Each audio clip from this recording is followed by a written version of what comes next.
You know, sometimes driving can be a real trip. This is Robert Manni, host of Guys TV, and this week my special guest is Cognomovement creator Bill McKenna. We're going to share some mindful driving hacks that help you navigate your way. It all starts right here, right now on Guys TV. You can also catch me on KCAA Radio here in Southern California and Guys Radio, my worldwide podcast. Guys TV, Guys Radio.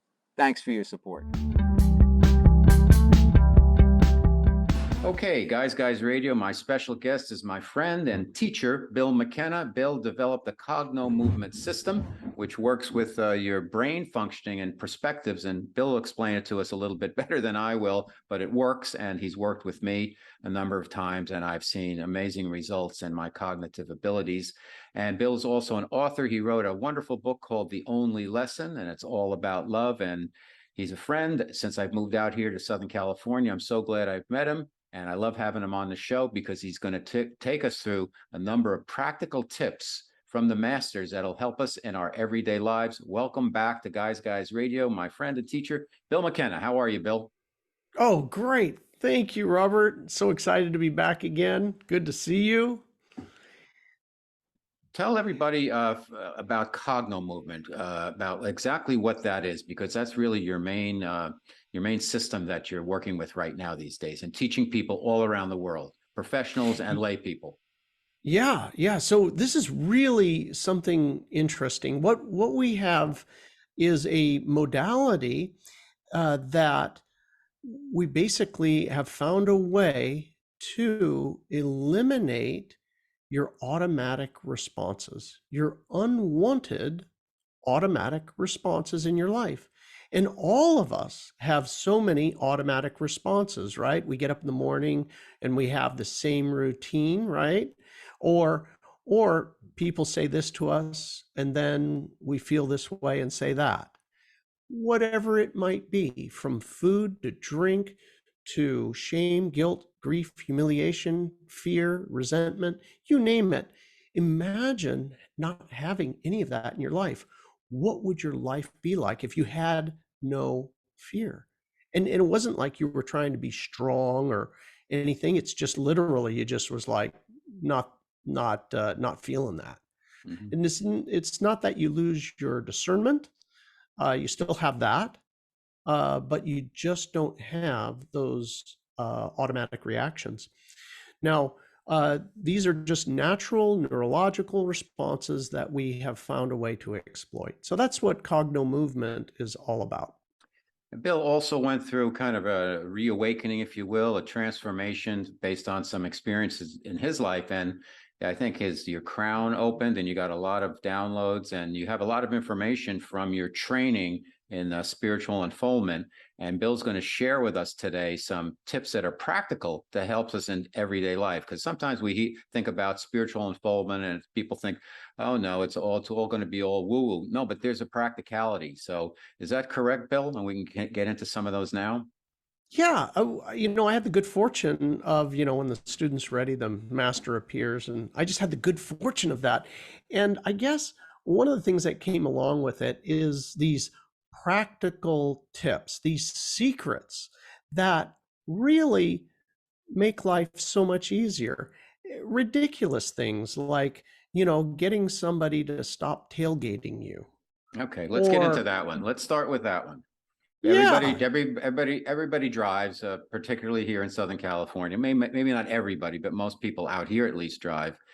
And tailgating, I've noticed, Bill, an East Coast guy, and we don't tailgate in the East Coast. People don't like that. We don't pass people on the right either, just to get to the stop sign. Everybody's very myopic in terms of, I'm going here, you keep up or get out of the way, or I'm just going to cut in front of you. And matter of fact, don't even bother getting out of the way. I'm going to go right up on you, and maybe I'll go around you on the right. And it's very annoying as an East Coast driver. We don't do that. That's like them's fighting words if you do that on the East Coast, passing on the right all the time. Here, it's every day, and people tailgate like crazy. And to me, it's like so rude. And not only that, it's dangerous. So what can we do to kind of modify that behavior from other drivers? Well, it's really kind of fun and interesting.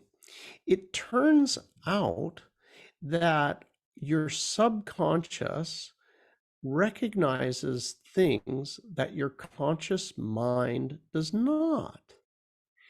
And so when someone is tailgating you, one of the things that you can do is to imagine that right off of your bumper, you can imagine a wall, or you can imagine a whole set of roses that are right in back of your car, and you imagine them as real, as physically real. And then what you do is very, very slowly, what you do is start backing the wall up. You start creating a little bit of distance, a bit at a time. Take it like 2 feet and then 2 feet more, nice and slow.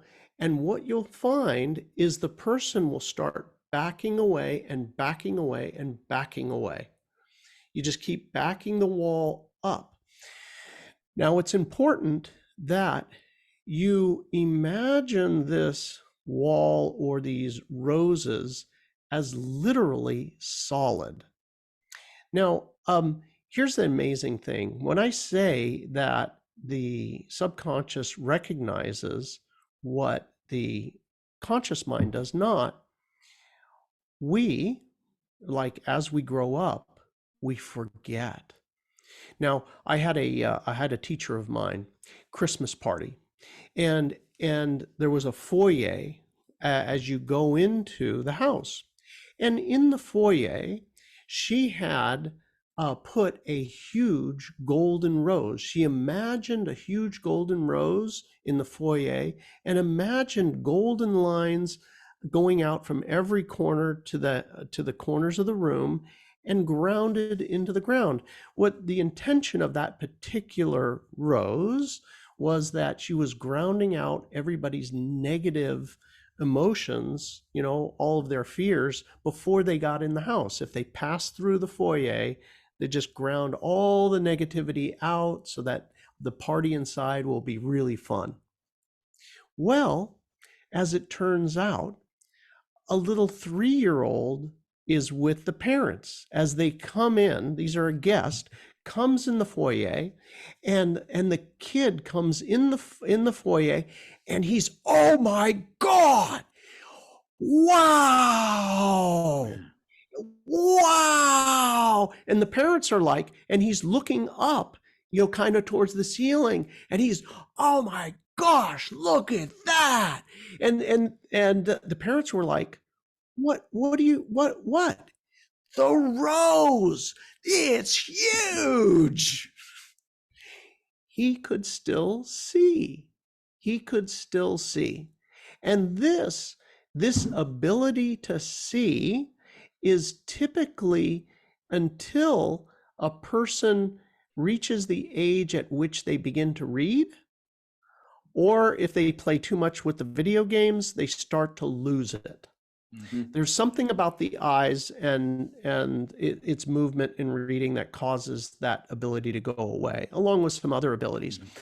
My point of telling you that story is that it's real, but you still retain it subconsciously.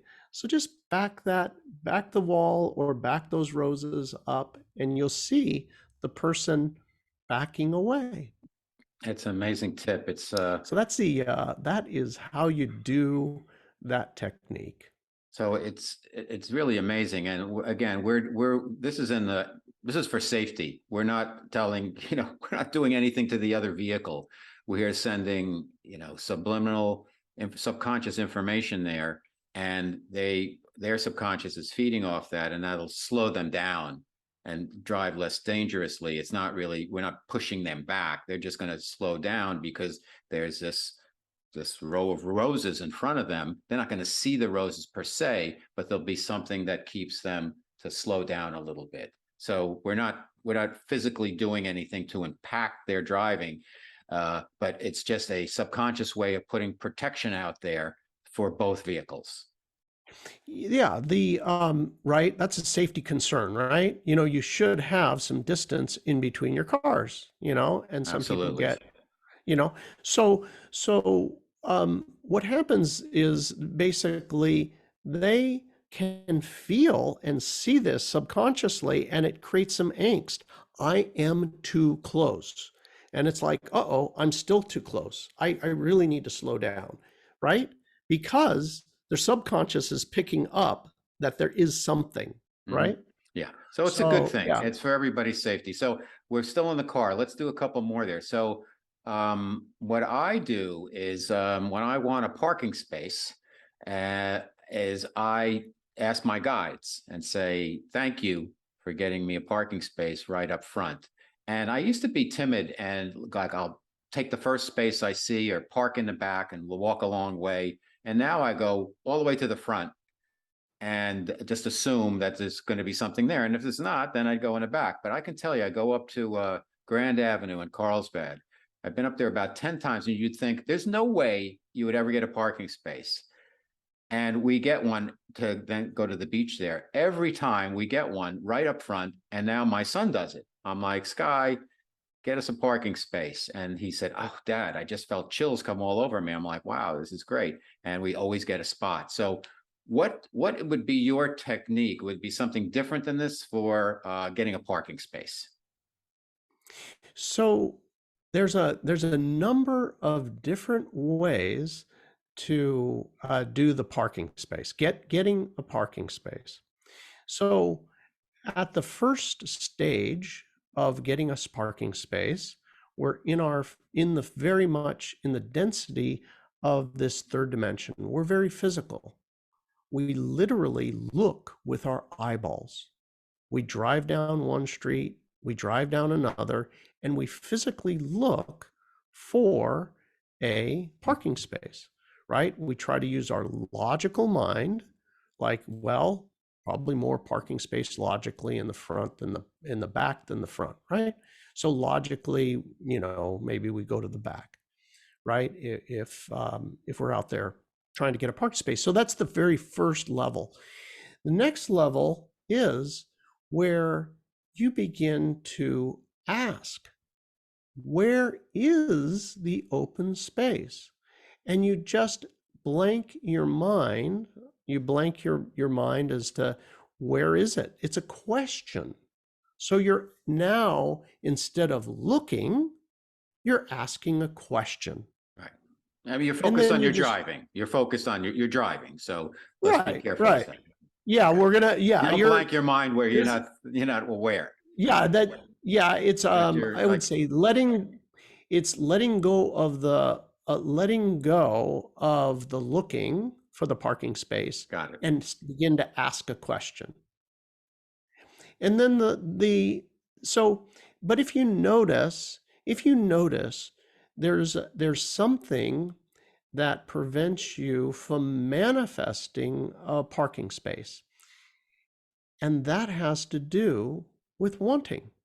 Have you ever been where it's really crowded, like you are at the beach and it's the summer and you're like, oh, I really need a parking space and it's hot in the car. Sure. And I'm, and I've already left them off and they got the cooler and they're dragging it down the beach. I need it. I need a parking space, right? That is a feeling. Well, this will put you in a position where you're going to have a difficult time manifesting a parking space. So the next level is where you manifest it. Wouldn't it be great if I had a parking space right up front? Wouldn't that be fun? There's not a want, there's a joy in it. So when you're asking, Bill, then, so when you're asking where is the parking space, what do you do then? How do you synchronize that with what you're saying now? You ask, where is a parking space? And you don't want it, and you're imagining, wouldn't it be great? There's a lot of stuff going on there. Yeah. So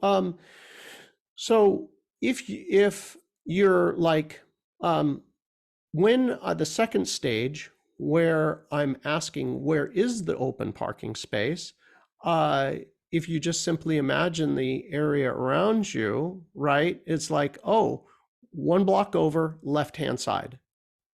Just drive 1 block over and left-hand side. It's an ask, just a open asking. Where is it? Some people will get a visual picture in their mind. Some people will hear, oh, 1 block over, left-hand side. And some people will just kind of know, intuitively, hey, I should just turn over right, and then I'm going to turn left. Okay. So yeah, and then this last one is that upper level where you've let go of all the wanting and you're simply in joy. Oh my gosh, I love today. I love everything about my car. I love everything about the road. I'm having a great time. I would so also enjoy. Wouldn't it be great to have a right in the front and let go of it? Mm-hmm. Let go of it and just drive up front and watch what happens.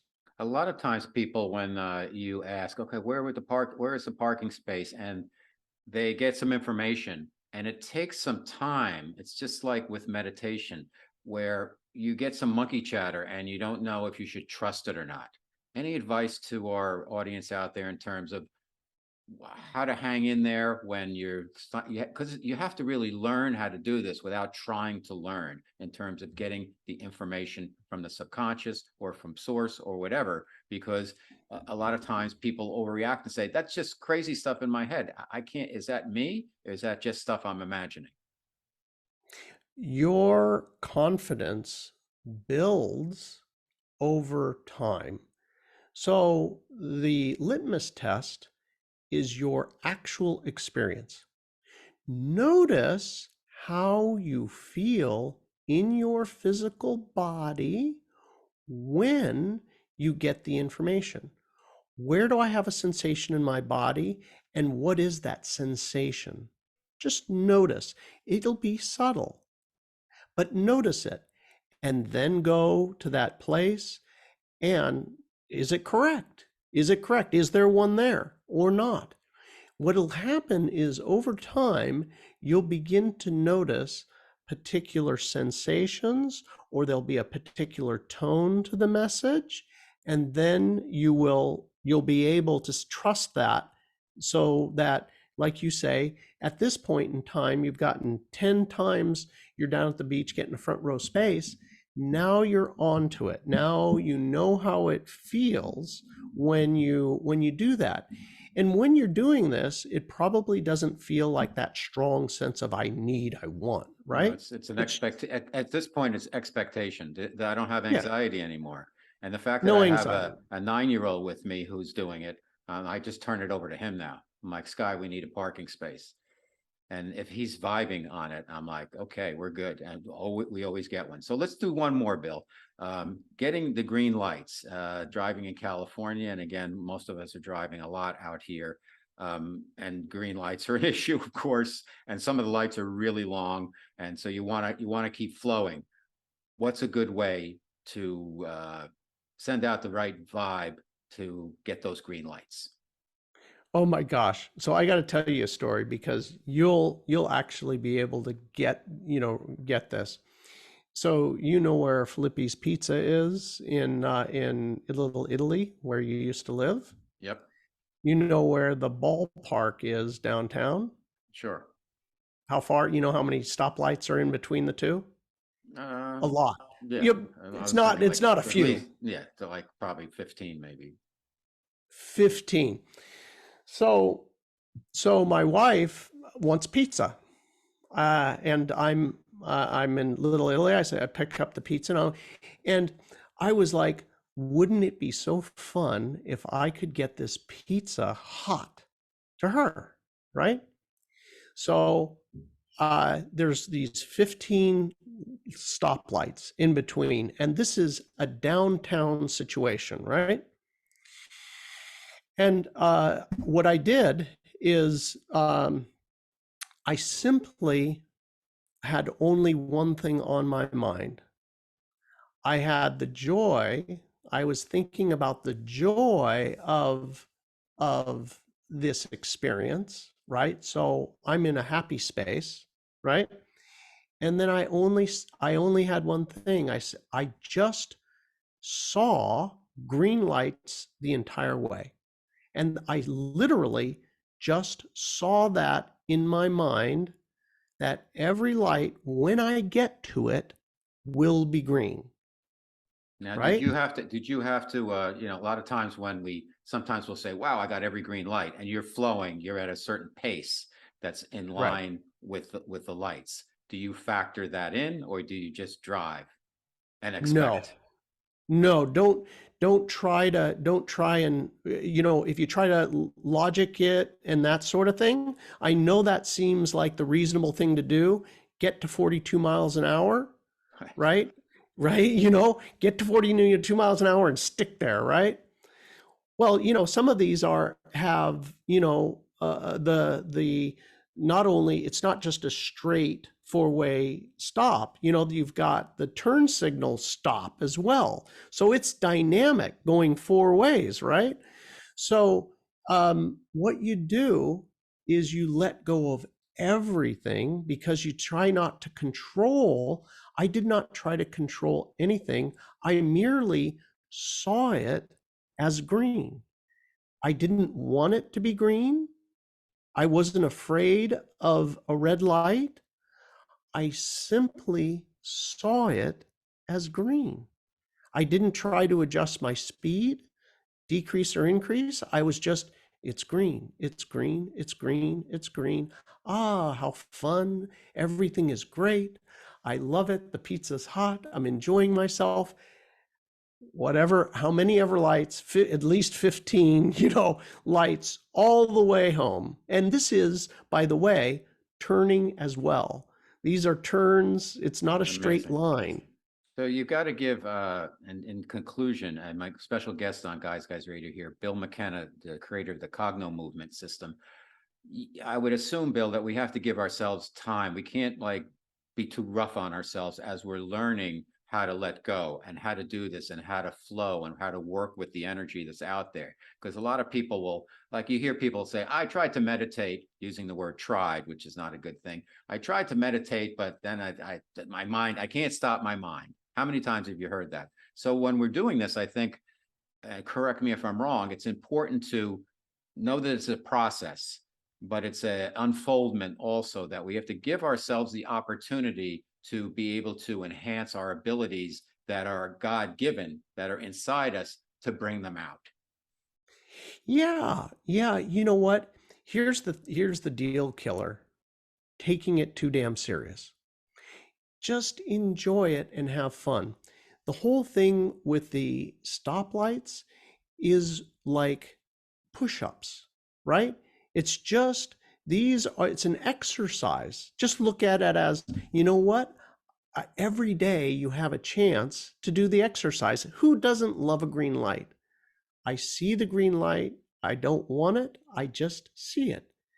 And amazingly, when you're in the state where you don't want and you're not afraid and you simply see it, it puts you into this quantum realm where reality begins to bend. And that's in closure, really, that the green light is a great symbolic story and lesson for us, because the green light can be part of any other aspect of your life. When we start to put an intention out there and let it go and work with the universe and let the universe do its work that it wants to do for us, well, many times we'll have much better results than when we keep pushing, pushing, pushing. And it becomes something where you don't have to work as hard, but you have to know how to work effectively. Right. Right. Yeah. Bill, where And can that's it. Bill, where can our listeners and viewers find you? Oh, cognomovement.com. cognomovement.com. If you subscribe there, you'll get 2 free ebooks. One of them is called Suffering is Optional, and the other one is called The Tiny Book of Big Manifesting. Fantastic. Bill McKenna, Cognomovement. Thanks for coming back to Guys Radio. We'll see you again soon. Thank If you. you enjoy the guests and content I bring you each and every week to Guys Radio and TV, please support us by subscribing to our channels. Thank you.